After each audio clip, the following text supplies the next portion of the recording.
Hello everyone. तो जो कल हम लोगों ने क्लास की थी उसके दूसरा अध्याय है उसका, ठीक है। सो आज हम लोग हिंदी व्याकरण पढ़ेंगे, ठीक है। तो पहला चीज़ क्या है कि हिंदी का पहला व्याकरण ग्रंथ किसने लिखा? तो बोलेंगे जे केटलर ने। क्या किसने लिखा था? जे केटलर ने लिखा था। अच्छा, हिंदी का पहला व्याकरण ग्रंथ जे केटलर ने लिखा था। इनके अतिरिक्त सन 1921 में कामता प्रसाद गुरु ने हिंदी व्याकरण और 1928 में किशोरीदास वाजपेयी ने हिंदी शब्दानुशासन नामक प्रमुख व्याकरण ग्रंथ लिखे हैं। 2-3 लोगों ने लिखा, जैसे कामता प्रसाद हो गए, किशोरीदास वाजपेयी हो गए। तो कामता प्रसाद 1921 में इन्होंने हिंदी व्याकरण लिखा, 1928 में किशोरीदास वाजपेयी ने हिंदी शब्दानुशासन नामक एक प्रमुख व्याकरण ग्रंथ भी लिखा। हिंदी व्याकरण में पांच प्रमुख तत्व होते हैं। हिंदी व्याकरण के 5 प्रमुख तत्व होते हैं। इसको बोलते हैं संज्ञा, सर्वनाम, विशेषण, क्रिया और अव्यय, ठीक है। इनमें से प्रथम 4 विकारी और अंतिम अविकारी है। इसमें से 4 जो हैं वो क्या है? विकारी शब्द है, और अंतिम जो है वो अविकारी शब्द है, अविकारी है। संज्ञा की बात करते हैं। संज्ञा, पहली बात तो इसमें क्या है, किसी प्राणी, वस्तु या स्थान के नाम को संज्ञा कहते हैं, जिसे हम नाउन ही बोलते हैं ना, है ना, ठीक है। क्या लिख दिया? नून, ठीक है, नाउन होता है। ओके, संज्ञा के प्रमुखतः 3 व्यक्तिवाचक, जातिवाचक और भाववाचक, ये 3 भेद होते हैं संज्ञा के। तो व्यक्तिवाचक, जातिवाचक, भाववाचक, ठीक है।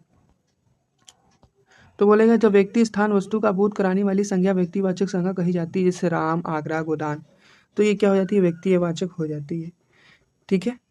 जो संज्ञाएं किसी एक ही प्रकार के समस्त वस्तुओं को बोध कराती है उन्हें जातिवाचक संज्ञा कहते हैं, जैसे लड़की, नदी, पुस्तक। अभी बात करेंगे इसके बारे में।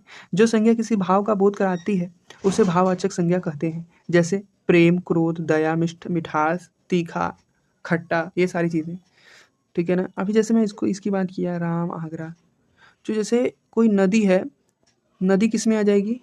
जातिवाचक में। लेकिन उस नदी का नाम गंगा में रख दूंगा ना, तो क्या हो जाएगा? व्यक्तिवाचक है। ये याद रखिएगा इस चीज़ को, ठीक है ना, क्योंकि उसका नाम आ गया है। आगे देखते हैं। हिंदी में लिंग 2 प्रकार के होते हैं। हिंदी में कितने प्रकार के लिंग होते हैं? 2 प्रकार के होते हैं। पुल्लिंग, एक होती है स्त्रीलिंग। संस्कृत में जो नपुंसक लिंग थे वे हिंदी में या तो पुल्लिंग बन गए या तो स्त्रीलिंग बन गए, ठीक है। आगे देखते हैं। हिंदी में वचन 2 प्रकार के होते हैं, एक वचन और बहुवचन, ठीक है। एक वचन जैसे केला, केले, कई सारे केले, ठीक है, ऐसे कुछ, ठीक है। आगे देखते हैं। हिंदी में 8 कारक होते हैं, कर्ता, कर्म, करण, संप्रदान, अपादान, संबंध, अधिकरण, संबोधन। ये हमारे हिंदी के 8 कारक हैं, ठीक है ना। ये शॉर्ट में बता रहा हूँ। जैसे बोलते हैं ना, कर्ता ने कर्म को करण से संप्रदान काके की, ये सारी चीज़ें इसके साथ ही जोड़ी जाती है, ठीक है। इसको हम अभी और आगे देखेंगे, ठीक है ना। आगे देखते हैं। अब दूसरे चैप्टर पे अग्रसर होते हैं। इसका नाम है सर्वनाम। सर्वनाम, जो शब्द संज्ञा के स्थानपन्न होते हैं वे सर्वनाम कहलाते हैं, जैसे पुरुषवाचक।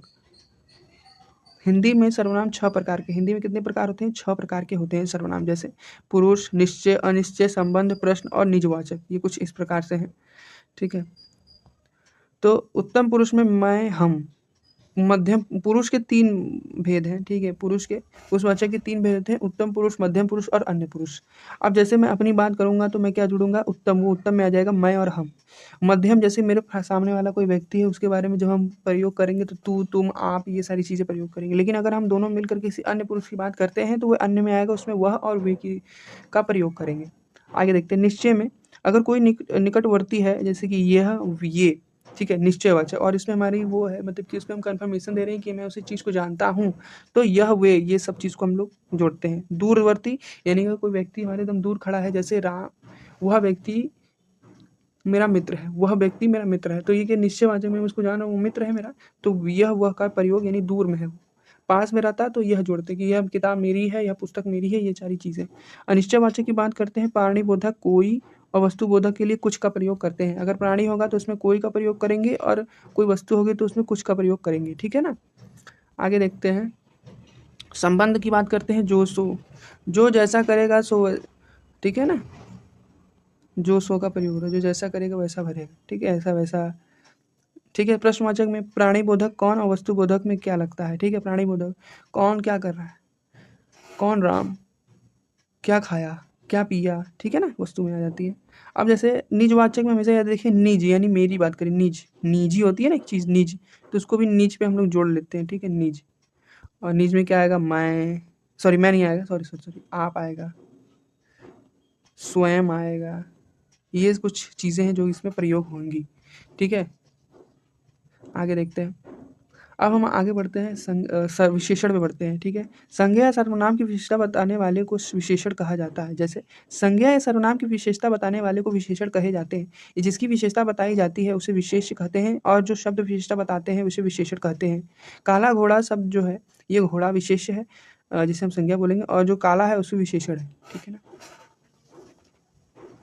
देखिए, संज्ञा या सर्वनाम की विशेषता बताने वाले को विशेषण कहते हैं। किसी भी संज्ञा या सर्वनाम की विशेषता जो बताएगा उसको विशेषण कहा जाएगा, ठीक है।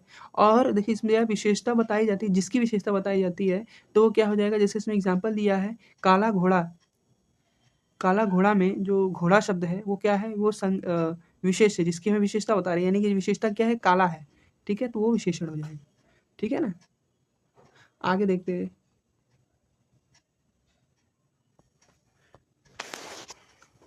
विशेषण के 4 प्रकार होते हैं, जैसे गुणवाचक, संख्यावाचक, परिमाणवाचक और सार्वनामिक विशेषण। अच्छा, आप इससे एक चीज़ समझ सकते हैं, गुणवाचक में क्या, जो गुण बताता हो, जैसे नया हो गया, पुराना, लाल, पीला, मोटा, काला, पतला, बुरा, कौरा, गोल, चौकोर, ये सारी चीज़ें इसका क्या बता रही है, गुण बता रही है। संख्यावाचक में भाई गिनती से चीज़ें होगी, जैसे 20, 50, 10, 100, ये निश्चित वाचक संज्ञा हो जाएगी। याद रखिएगा, निश्चित संख्यावाचक हो जाएगा ये, ठीक है, निश्चित संख्यावाचक, फिर हमें निश्चित कंफ्यूज हो गया, ठीक है। निश्चित संख्यावाचक जिसमें कि हमें मालूम है कि कितना है, जैसे एक मुट्ठी चावल, ये निश्चित तो है नहीं, ये अनिश्चित हो जाएगा, ठीक है। 1 लीटर दूध, जब 1 लीटर दूध आ जाएगा तो ये किस में आ जाएगा, हमारा निश्चित वाचक में। कुछ कोई जब आ जाएगा तो अनिश्चित वाचक में। मुझे 1 मुट्ठी, ठीक है, 1 बोरा अनाज, तो एक बोल सकते हैं कि हाँ इसमें भी गिनती आ जाएगी, लेकिन चावल के अंदर में कितना, बोरे के अंदर में कितना चावल है, तो वहाँ पे हमें थोड़ी सी परेशानी होगी। आगे देखते हैं सार्वनामिक, सॉरी परिमाण पे हम जा रहे थे। परिमाण बोधक की बात करते हैं, 10 किलो, 5 क्विंटल, 10 लीटर, बहुत थोड़ा, सो ये सारी चीज़ें जो है, बहुत थोड़ा, कोई कुछ है, कई कुछ, ये सब इसमें अनिश्चय में आ जाएगा, लेकिन परिमाण बोधक में भी 10 किलो, 5 किलो, ठीक है। सर्वनामिक की अगर जब बात करेंगे, सर्वनामिक विशेषण, वह घर मेरा है, वह घर किसका है, वह घर मेरा है, वह सर्वनामिक विशेषण है, कोई आदमी आ रहा है, कोई सर्वनामिक विशेषण है, ठीक है। फिर से पढ़ते हैं, वह घर मेरा है, वह घर मेरा में वह जो है वो सर्वनामिक विशेषण है, ठीक है। कोई आदमी आ रहा है, कोई आदमी में जो कोई है वो हमारा सर्वनामिक विशेषण है। ऐसा आदमी नहीं देखा, ऐसा जो है इसमें क्या हो जाएगा, सर्वनामिक विशेषण हो जाएगा, ठीक है। आगे देखते हैं, क्रिया की बात करने जा रहे हैं, ठीक है। क्रिया, जिस शब्द से किसी कार्य का होना या करना समझा जाए उसे क्रिया कहते हैं, जैसे हंसना, खाना, पीना, जाना, चढ़ना, रोना, लिखना आदि, ठीक है ना। फिर से पढ़ते हैं, जिस शब्द से किसी कार्य का होना या करना समझा जाए उसे क्रिया कहते हैं, ठीक है, जैसे खाना, पीना, जाना, चढ़ना, रोना, लिखना आदि, ये सारी चीज़ें। क्रिया मूलतः 2 प्रकार की होती है। क्रिया कितने प्रकार की होती है, 2 प्रकार की होती है। एक अकर्मक क्रिया होती है, एक सकर्मक क्रिया होती है, 2। जिन क्रियाओं का कर्म होता है या हो सकता है वे सकर्मक क्रियाएं कही जाती हैं, जैसे खाना, रोटी खाना, दूध पीना आदि सकर्मक क्रियाएं, किंतु जिनका कर्म हो ही नहीं, जैसे रोना, सोना, हंसना आदि, इनका कर्म संभव नहीं है, अतः सकर्मक अकर्मक क्रिया कहलाती है। समझाया मैं? देखो, सकर्मक का अर्थ समझो क्या होता है। सकर्मक कर्म के साथ, ठीक है। अकर्मक मतलब कर्म के बिना, ठीक है ना। जैसे सकर्मक में दिया ना कि खाना, क्या खाना, रोटी खाना, पीना, क्या पीना, दूध पीना, ठीक है। तो ये सकर्मक कर्म के साथ साथ चल रही है। लेकिन अगर बात करते हैं अकर्मक की, तो रोना, सोना, हंसना, तो अगर इसमें जोर से हंसना हो जाएगा, जोर से रोना हो जाएगा, ठीक है, तेज नींद, ये सारी चीज़ें हो जाएंगी, ठीक है। लेकिन इसमें कोई हमें कर्म दिखाई नहीं देता, इसलिए अकर्मक क्रिया कहलाती है। अब आते हैं वाच्य पे, आते हैं वाच्य क्रिया का क्रिया का मूल रूप धातु कहा जाता है, जिसको धातु बोलते हैं। मूल रूप क्या होता है क्रिया का, उसे धातु बोलते हैं, इसे रूट भी बोला जाता है इंग्लिश में। वाच्य क्रिया का रूपांतरण है। वाच्य क्या है, क्रिया का रूपांतरण है। यह 3 प्रकार के होते हैं, कृतवाच्य, जिससे कर्ता में प्रधानता होती है, यथा मोहन ने दूध पिया, ठीक है। कर्मवाच्य, कर्म की प्रधानता, यदि लेख लिखा गया, ठीक है। भाववाच्य, भाव की प्रधानता, यथा मुझसे चला नहीं जाता, ठीक है। वाक्य में क्रिया किसी अनुसरण कर रही है। वाक्य में क्रिया किसका अनुसरण कर रही है, इस आधार पर 3 प्रकार का प्रयोग होती है। कर्तरी प्रयोग, क्रियाकर्ता के अनुसार, क्रमणी प्रयोग, क्रिया कर्म के अनुसार, भाव प्रयोग, क्रिया सदैव पुल्लिंग एक वचन अन्य पुरुष की होती है। क्या लिखा है? भाव प्रयोग मतलब क्रिया सदैव पुल्लिंग एक वचन अन्य पुरुष होती है। क्या लिखा है? 2 चीज़ें लिखी है ना, सदैव पुल्लिंग एक वचन अन्य पुरुष होती है। क्रिया 3 कालों की हो सकती है, वर्तमान काल, भूतकाल, भविष्यत काल। ठीक है, 3 कालों में बटी हुई है। जैसे वर्तमान काल के 5 भेद होते हैं, जैसे सामान्य वर्तमान काल, तत्कालीन वर्तमान काल, पूर्ण वर्तमान काल, संदिग्ध वर्तमान काल और संभाव्य। अब इसकी थोड़ी एग्जाम्पल देखते हैं। सामान्य वर्तमान काल की बात करते हैं तो राम पढ़ता है, तो ये सामान्य वर्तमान काल हो जाएगा। ठीक है, राम पढ़ रहा है तो तात्कालिक वर्तमान काल हो जाएगा, पढ़ रहा है। पूर्ण वर्तमान में पढ़ चुका है। ठीक है, संदिग्ध में पढ़ता होगा, डाउट का से डाउट आ रही है तो इसलिए संदिग्ध हो जाएगा। संभावय, राम पढ़ता, शायद राम पढ़ता हो। ये देखो, इसमें संदिग्ध अलग है, संभावय, संभावना हो सकती है कि पढ़ भी सकता है, नहीं पढ़ सकता है, पढ़ रहा होगा या नहीं पढ़ रहा होगा। ठीक है, ये 2 चीज़ें हैं। भूतकाल की बात करते हैं तो भूतकाल के 6 भेद होते हैं, वर्तमान के 5 भेद होते हैं, भूत के 6 भेद होते हैं। तो सामान्य भूतकाल, आसन्न भूतकाल, पूर्ण भूतकाल, अपूर्ण भूतकाल, संदिग्ध भूतकाल, हेतु मत भूतकाल। तो भूतकाल के 6 भेद हैं। जैसे सामान्य भूतकाल की बात करते हैं, राम गया। ठीक है, आसन्न भूतकाल की बात करते हैं, राम गया है। कन्फर्मेशन आ रही है, देखो, राम गया है। पूर्ण भूतकाल, राम गया था, बीत गया, कल राम गया था। अपूर्ण भूतकाल, राम जा रहा था। ठीक है, था, जा रहा था, रहा था।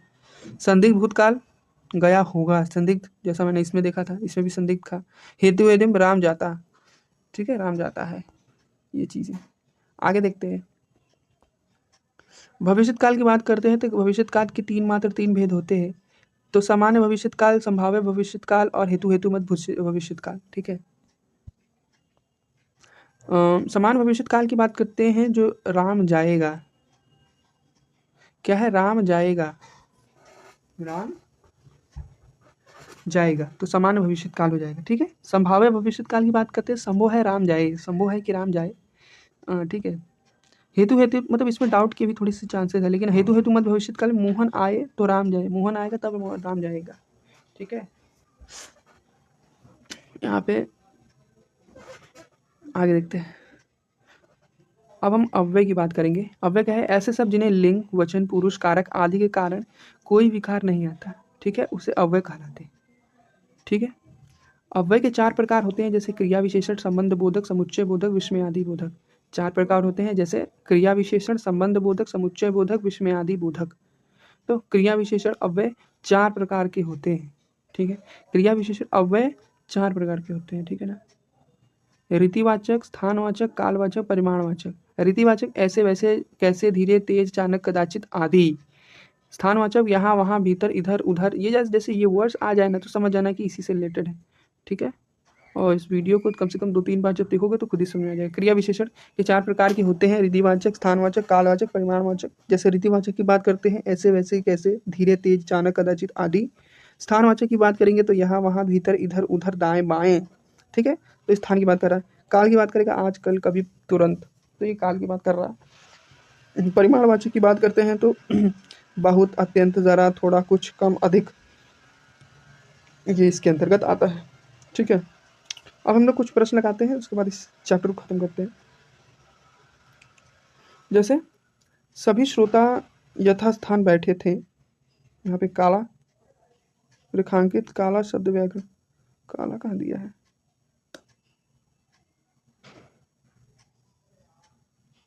क्योंकि यह शब्द विकृत नहीं होता। यथा, राम यथास्थान बैठा था, सीता यथास्थान बैठी थी, लड़के यथास्थान बैठे थे। ठीक है ना, बोल रहा है कवि का स्त्रीलिंग सब बताओ। कवि का स्त्रीलिंग क्या होगा? कवियत्री होगा ना, क्या होगा? कवियत्री। यथा महादेवी वर्मा हिंदी की छायावादी कवित्री थी। क्या लिखा है? महादेवी वर्मा क्या है? छायावादी कवित्री हैं। जटिल विशेषण के लिए उपयुक्त विशेष्य की बात करते हैं, तो जटिल विशेषण के लिए उपयुक्त विशेष्य क्या है? समस्या। जटिल विशेषण के लिए उपयुक्त विशेष्य क्या है? समस्या है। ठीक है ना, जटिल के लिए विशेषण उस शब्द को कहते हैं जिसकी विशेषता कोई विशेषण बताता है, इसलिए विशेष है। यथा, या तो संज्ञा होती है या तो सर्वनाम। बोला है इसलिए विशेष या तो संज्ञा होती है या तो सर्वनाम। जटिल समस्या शब्द में जटिल विशेषण है और समस्या संज्ञा है। ठीक है, समस्या क्या है, संज्ञा है, और जटिल क्या है, हमारा विशेष है, विशेषण, वही विशेष विशेषण। आगे देखते हैं, मानव से बनी उपयुक्त भाववाचक संज्ञा, भाव मानता होगा और क्या, ठीक है ना, मानवता में पूरा देख रहा था ऑप्शन, ठीक है, मानवता होगा। जैसे ता प्रत्यांत शब्द है, ता क्या है, प्रत्यांत शब्द भाववाचक संज्ञा होते हैं, इसीलिए मानव संज्ञा में भाववाचक संज्ञा मानेगी मानवता बनेगी। ठीक है, उत्तम पुरुष बहुवचन, उत्तम पुरुष क्या लिखा है यहाँ पे, बहुवचन संबंध कारक है। उत्तम पुरुष, उत्तम में क्या था, तीन थे ना, उत्तम, मध्यम और एक और क्या था मैं भूल गया, हाँ, और एक अन्य, उत्तम, मध्य और अन्य। उत्तम में क्या था, जब मैं अपनी बात करूंगा मैं, मध्य में क्या बात, अन्य, मध्य में क्या होगा, तुम, तू, ये, अन्य में क्या होगा, वे, वह। ठीक है, याद रहेगा, ठीक है ना, ठीक है। तो बहुवचन बोल रहा है, उत्तम पुरुष में बहुवचन का संबंध हमारा हमारा होगा, मेरा होता तो क्या होता है, अगर यहाँ बहुवचन अगर के कुछ नहीं लिखा होता तो उत्तम पुरुषवाचक बोलते तो सिंपली मेरा हो जाता। ठीक है, उत्तम पुरुषवाचक बहुवचन में संबंध कारक है हमारा, हमारा, क्योंकि तुम्हारा मध्य पुरुष एक वचन का संबंध कारक है, मेरा उत्तम पुरुष एक वाचक है और उसका अन्य पुरुष एक वचन का कारक है। ठीक है, यहाँ तक समझ आ गया है। आगे देखते हैं, परिश्रमी किस प्रकार का विशेषण है, परिश्रमी किस प्रकार का विशेषण है, तो जो परिश्रमी है वो हमारा गुण बता रहा है, क्या है, गुणवाचक। ठीक है ना, परिश्रमी का अर्थ परिश्रम करने वाला होता है, यह गुणवाचक विशेषण का उदाहरण है। ठीक है ना, ध्यानपूर्वक, ध्यानपूर्वक शब्द है, क्या है ये, रीतिवाचक क्रिया विशेषण है, क्या है, रीतिवाचक क्रिया विशेषण है, क्योंकि ध्यानपूर्वक रीतिवाचक क्रिया विशेषण क्रिया है, क्योंकि उसने ध्यानपूर्वक पढ़ा, इस वाक्य में ध्यानपूर्वक पढ़ने क्रिया की रीति बता रहा है। ठीक है, कमरे में कोई छिपा हुआ है, कमरे में कौन छिपा है भाई, कोई ही बात कर रहा है, कोई क्या हो जाता है, कोई अनिश्चय, निश्चित तो ये नहीं, जान ही नहीं रहे कौन है, अनिश्चयवाचक हो जाता है। ठीक, कोई शब्द अनिश्चयवाचक परिबोध बोधक है, अतः यह अनिश्चय सर्वनाम है। ठीक है, मोहन प्रकाश जी हमें हिंदी पढ़ाते हैं, इस स्थान में पूर्वी अन्य पुरुष की बात सर्वनाम बोलेगा तो अन्य वाला फिल करना है, तो मुझे तो नहीं होगा, तुम्हें भी नहीं होगा, हमें भी नहीं होगा, है ना, हमें तो होगा नहीं, लेकिन उन्हें होगा। ठीक है ना, क्योंकि ये तीसरे, यहाँ पे अन्य पुरुष की बात कर रहा है, तीसरे व्यक्ति। ठीक है, तुम्हें मध्यम पुरुषवाचक एक वचन सर्वनाम, उन्हें अन्य पुरुषवाचक सर्वनाम, बहुवचन सर्वनाम है, बहुवचन में आ गया देखो, उन्हें। ठीक है, तुम्हें मध्यम पुरुषवाचक एक वचन सर्वनाम है, मुझे, तुम्हें, और अन्य पुरुषवाचक बहुवचन सर्वनाम क्या है, उन्हें, और उत्तम पुरुषवाचक सर्वनाम हमें। हमें गरीबों पर दया करनी चाहिए, रेखांकित शब्द क्या है, तो रेखांकित शब्द गरीबों, यानी ये संज्ञा है, क्या है, संज्ञा है। आगे देखते हैं, सर्वनाम के कितने भेद होते हैं, सर्वनाम के कुल 6 भेद होते हैं, कितने भेद होते हैं, 6 भेद होते हैं। सर्वनाम के 6 भेद होते हैं, पुरुषवाचक, निश्चयवाचक, अनिश्चय, संबंध, निज, प्रश्नवाचक। ठीक है, ये 6 भेद होते हैं। लड़का किस प्रकार की संज्ञा है, लड़का किस प्रकार की संज्ञा है, लड़का है व्यक्तिवाचक, जातिवाचक, द्रव्यवाचक या भाववाचक। भाव तो प्रकट कर नहीं रहा है कि भाई लड़का क्या भाव प्रकट कर रहा है, हाँ? लड़का दुखी होता तो हम इसमें कुछ जोड़ सकते, लेकिन ऐसा कुछ लिखा नहीं, सिर्फ लड़का लिखा है, तो व्यक्तिवाचक नहीं होगा, क्योंकि लड़का कोई नाम दिया है, नहीं दिया है। द्रव्यवाचक पानी थोड़ी है लड़का। जातिवाचक, जी जातिवाचक ही होगा। लड़का जातिवाचक संज्ञा, क्योंकि यह सभी लड़का जाति वालों का बोध करता है। वह धीरे धीरे चल रहा था, क्या चल रहा था, वह धीरे धीरे चल रहा था, वाक्य में रेखांकित शब्द क्या है, धीरे धीरे क्रिया विशेषण। ठीक है, धीरे धीरे रीतिवाचक क्रिया विशेषण है, क्योंकि यह चलना क्रिया रीति बता रहा है। ठीक है, विशेषण कितने प्रकार के होते हैं, विशेषण कितने प्रकार के होते हैं, 4 प्रकार के होते हैं। ठीक है ना, देखिए विशेषण 4 प्रकार के होते हैं, जैसे गुणवाचक, संख्यावाचक, सार्वनामिक और परिमाणवाचक विशेषण। ठीक है, गुणवाचक, संख्यावाचक, सार्वनामिक और परिमाणवाचक विशेषण। ठीक है ना, आगे देखते हैं, चाय में कुछ पड़ा है, कुछ पड़ा है। ठीक है, कुछ क्या हो जाएगा, सर्वनाम हो जाएगा। ठीक है, कुछ अनिश्चय परिमाण, अपराणी बोधक, कुछ। ठीक है ना, तो ये हमारा चैप्टर कंप्लीट होता है। तो आगे के लिए प्लीज़ सब्सक्राइब करें और लाइक करें। ठीक है, थैंक यू।